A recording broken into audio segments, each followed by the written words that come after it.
This episode is brought to you by the European Coworking Assembly. We are everything Coworking Europe. If you head to the Coworking Assembly website, you can connect with our Grow Coworking, European Freelancers Week, Coworking Symposium, Coworking Library, and Coworking Tools.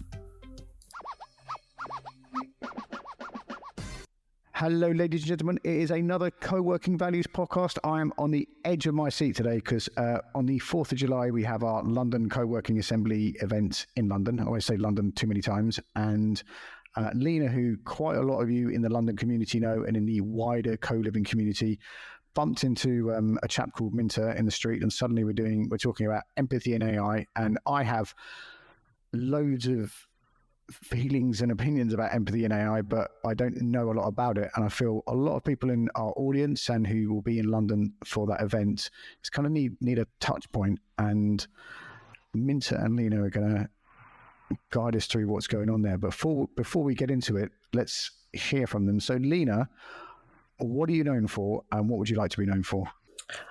So my interest area is people.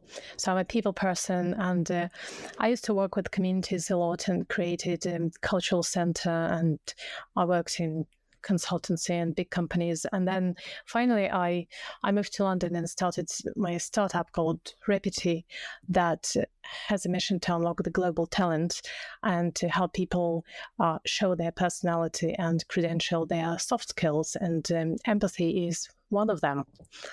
That already makes my head hurt in such a nice way. And Minter, what are you known for, and what would you like to be known for, sir? Well, I'm known for being good at nothing, but having done a lot, if that makes any sense. I know exactly what you mean.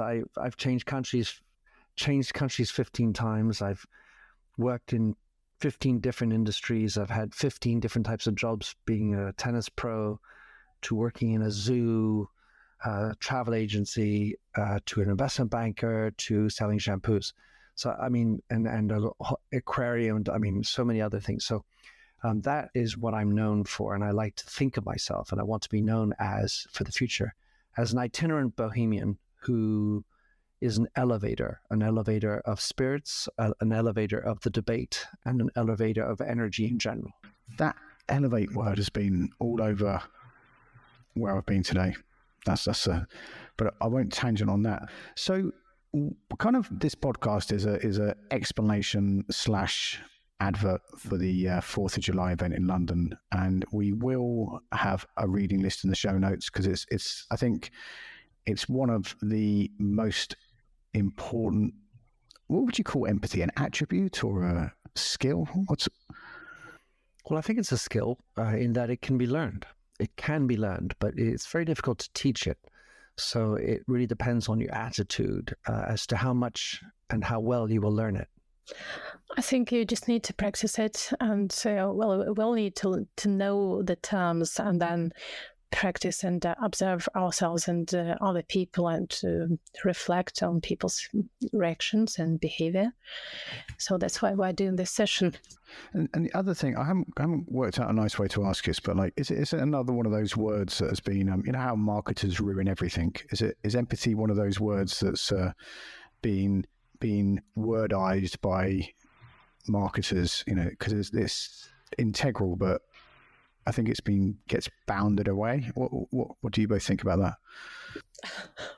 Well, as a marketer, I would say every year we discover something new, and some words become hype, and people earn a lot of money on these topics.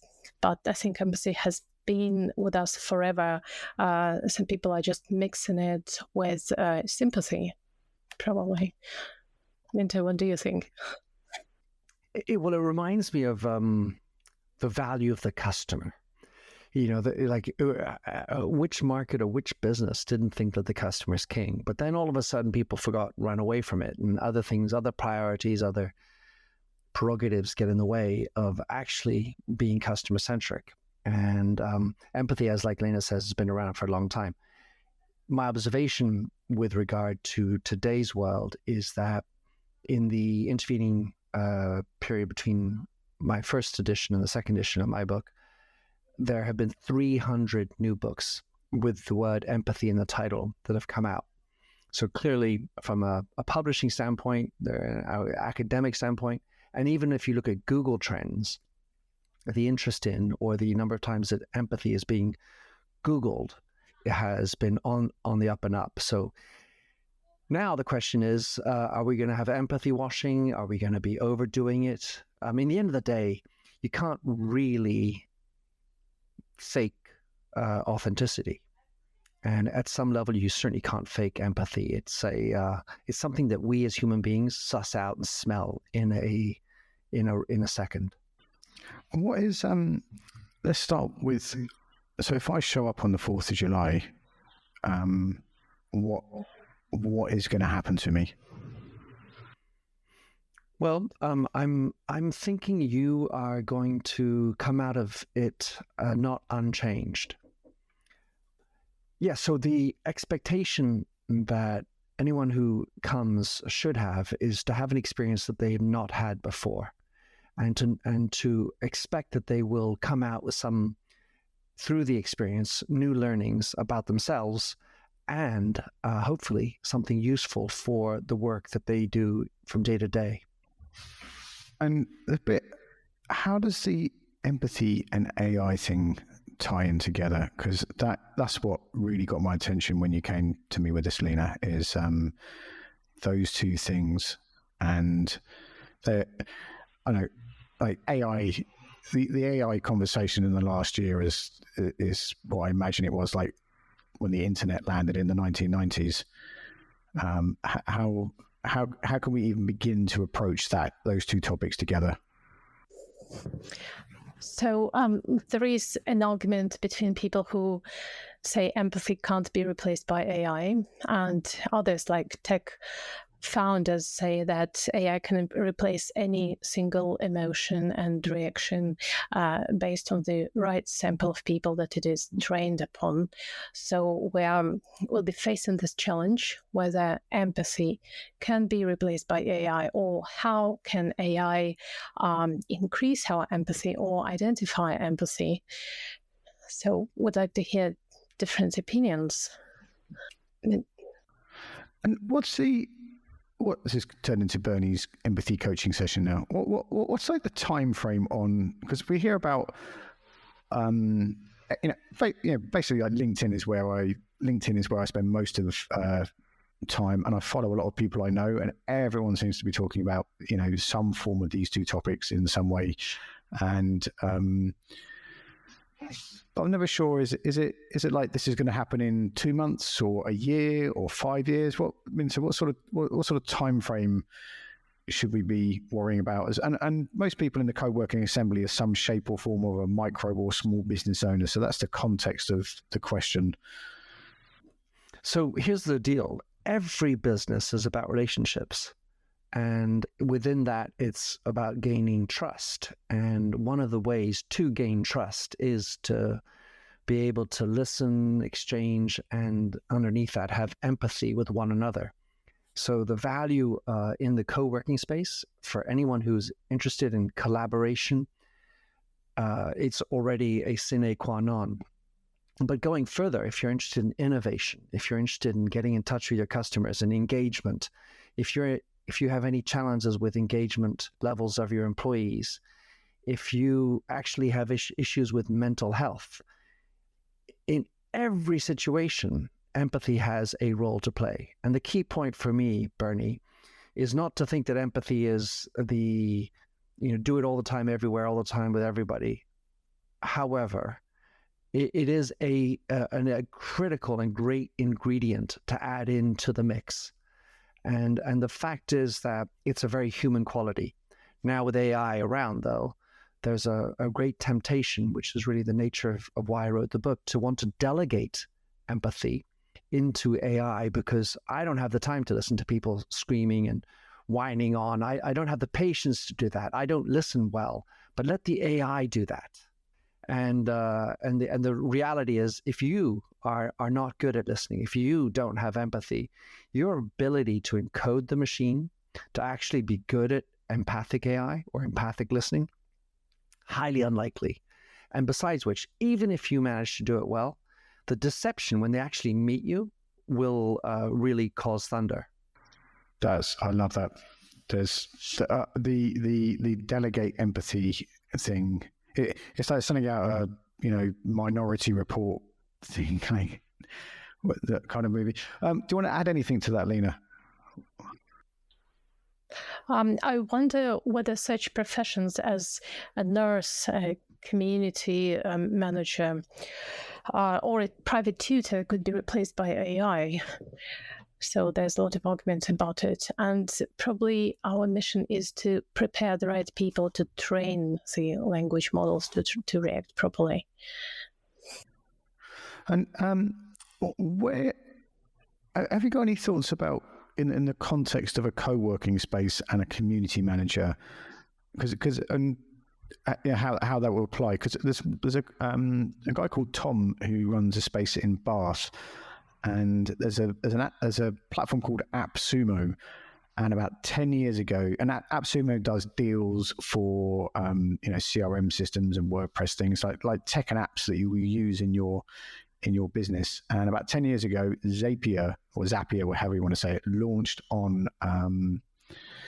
AppSumo. So you could get a lifetime deal on AppSumo. And Tom loves tech. And what he did is he basically runs his co-working space with Zapier.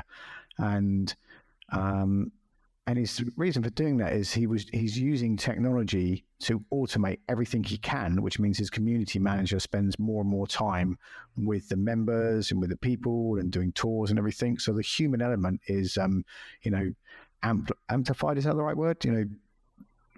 Better put to use instead of like inputting data and all this kind of stuff. So that's what I would hope would happen in a situation in a co-working space that runs on tech more. And that's quite an obvious, a lot of people, come with that, but it seems like a massive opportunity for even more human connection. Now we can automate more stuff, but do you think people will, I think this is the question in all that monologue. Do you think people will get the wrong end of the stick and just start outsourcing their empathy to ChatGPT or something? So I think it's an and situation. And so one way to look at it, I mean, I've looked at many industries who are looking at bringing on board AI and not necessarily empathic AI, but, where can I use AI in my business? And the medical profession is a particularly interesting one. Elena was just talking about nurses. Obviously, there's some roles and some professions where the human interaction remains quite key. And if you break down what happens with regard to a patient and a medical professional, let's say a doctor, you as a patient, you have an issue, you look up and you want to find a doctor to take care of your issue. So how can you do that? Well, maybe AI can help with that. Doesn't, Google, for example, could help you with that. Then you get the number, you call, and or you have an interaction with the medical professional and listen, I have an issue. It's issue X. Then the machine could come back and qualify me, filter me out, and I say, oh, and by the way, Mr. Dial, how would you like to pay? Because maybe insurance is necessary or not, or what other papers should you fill in, and maybe that could be done by AI. But even that will require a lot of work.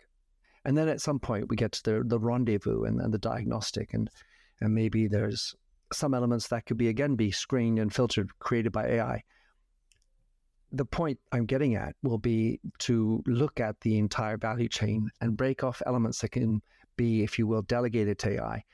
And even in that, there's where the application of empathy becomes really interesting, because if your handling through the bot of that interaction isn't done with a degree of empathy, thinking about who that patient is, what they might be suffering or thinking about, feeling, then that bot can quickly go off the narrative or make an irritation get worse. Ideally, you do all of that, and then you identify, like you said, Bernie, the portions of the job that require tremendous human value and input and creativity and intuition and maybe other things. But it's to look at the whole value chain, break it down. And even if you're going to use AI, think about being empathic in your coding. And Lena, what happened? Was there like one significant moment or technological development that happened in the last I don't know, 2 or 3 years that enabled you to do what you do in your company possible, or was it just everything came together human-wise at the right time? Was there a technological breakthrough that enabled you to develop what you have now? So I'm still doing my research, and I'd like to come up with a methodology that would help people assess empathy and verify empathy, and then store the facts in a talent wallet. And I'm using the blockchain technology to timestamp and location stamp events, and when people demonstrate empathy, I'll be also employing AI to perform social listening and to analyze the sentiment in people's correspondence, for example, or the speed of reaction to different impulses or communication triggers. So it's still something in the making, and I do believe the Web3 ethos of transparency and data ownership, self-sovereign identities can help to resolve this problem. We can't replace humans with AI, I think. This is my personal opinion, but we can help everyone understand whether they possess empathy, be more aware of when we demonstrate it, and communicate it whenever we need it. For example, at job interviews, or finding a partner, finding an investor, wherever we need to be seen as human beings. So my goal is to prepare people for the future of work, and to help humans be more competitive with AI. What is something I've always wanted to ask you, and I should have prepped you for this question? Why is that interesting for you? Like, what? Because I've seen you move really fast with that over the last year. And what is the bit that fascinates you or is curious about that keeps you going? Well, as you know, probably I worked in the corporate world, so I used to do a lot of hiring and sometimes firing. I worked with founders of businesses, so I practiced a lot of empathy to understand whether the person is really aligned with their business and with their team. And then we created the first co-living space in Ukraine and built our own community. So I dealt with people a lot. I literally lived in the same house with my clients, so to speak. And when I came to Britain, I was looking for a job for a while, and I learned the recruiting process here.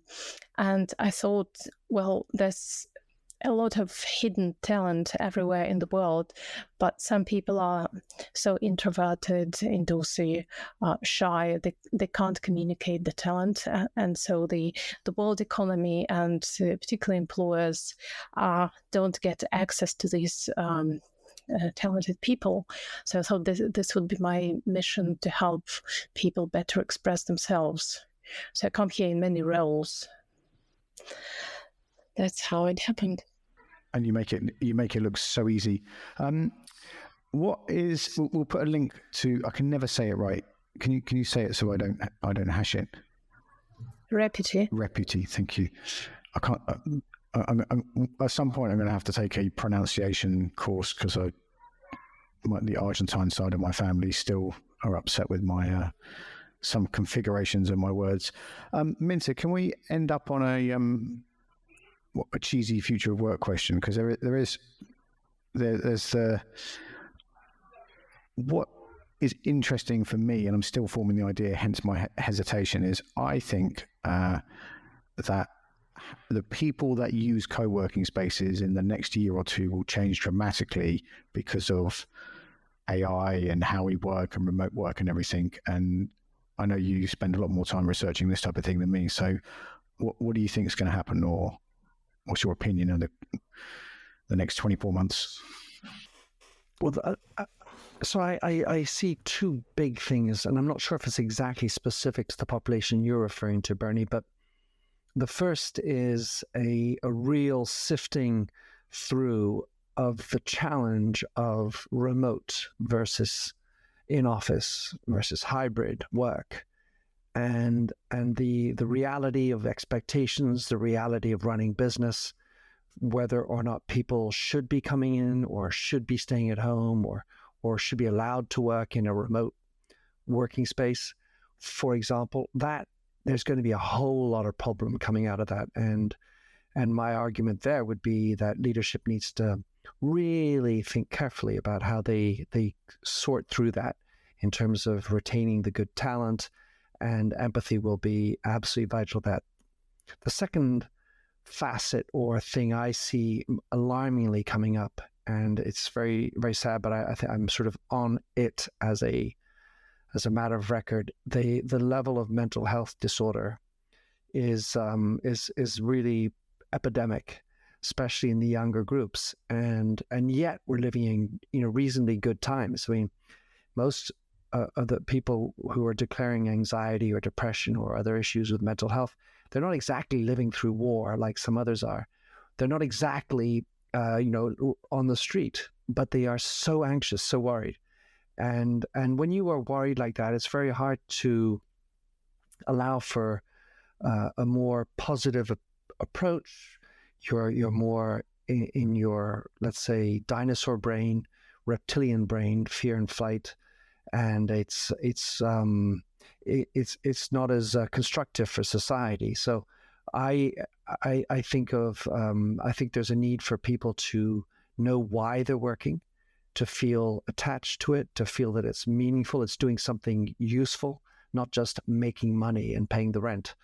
And so these are the two things that I see very screaming on my horizon over the next 24 months. That mental health thing is huge, and I'm one of those people. I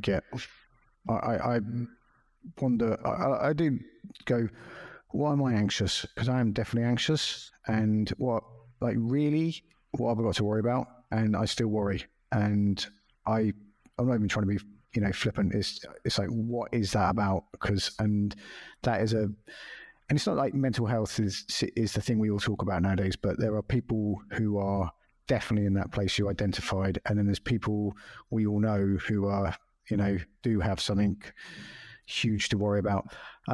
So thanks for introducing that at the end there. So ladies and gentlemen, we'll put all of this in the show notes on the LondonCoworkingAssembly.com website on the 4th of July at the Sandbox workspace, which is between London Bridge and the other bridge. But what's the other bridge by London Bridge, Minter? Oh gosh, Westminster Bridge. I know. No, the other side. Blackfriars. In between Blackfriars and London Bridge. I was relying on you there, brother. On the south side, we'll be there. It has. It's run by Charlie and his team. It has amazing views of the city and St. Paul's and everything. And doors will open at 9:00, come in at 9:30, and we'll run for about an hour with the workshop. It will be exceptional. I just, I've known Minter a long time and know his material, and I've known Lena, and the configuration of them both will be amazing. I will promise you that. And then I think this episode, or this edition of the London Co-working Assembly Breakfast Show, will bond us together, like those calls we did in lockdown, where we all came and just said, what's going on? And it created a new level of understanding in the London Co-working Assembly community. So we're going to put it all in the show notes. But for people listening, Lena, where can we find you online, and where's the best place to connect? LinkedIn. And if you type Lena into LinkedIn, that will happen. But if you click through, it'll be in the show notes. And Minter, where can we find you, sir? Well, not far from Lena Rancevich. No, so for me, MDial is my social handle. Otherwise, my hub is Minter Dial, and my podcast is Minter Dialogue. I like to converse and exchange, and hopefully bring a little bit more empathy into our world. Brilliant. I really appreciate your time today, folks. And take care, listeners. Be careful out there. It is a jungle.